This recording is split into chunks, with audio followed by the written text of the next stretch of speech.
The issues around the women's game is that broadcasters are paying virtually nothing for them.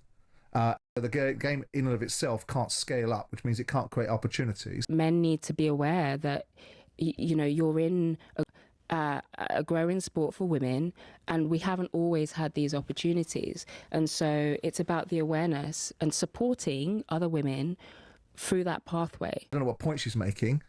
She seems to always want to make a point about some discrimination of some shape or form, about opportunities that seem to evade people. So my takeaway from that is Ian Wright taking up a spot that a woman should really take up herself in terms of punditry in the women's game. I've worked with Ian a long time, and I think he's a brilliant broadcaster, but I think he's aware of just how much he's doing in the women's game. Can't dominate the men's game in the way that, you used Ian as an example. Ian is dominating the women's game. Do you think it's wrong that he is? I don't know about wrong, but I think we need to be conscious. We need to make sure that women are not being blocked from having a pathway in broadcasting in the women's game. I think there are arguments being raised in a rather uncouth way in the men's game that some of the women taking positions of observational punditry aren't qualified to be in that space, and I happen to agree with some of that. I mean, I would like to hear people like Eni Aluko have a voice when it comes to more pressing issues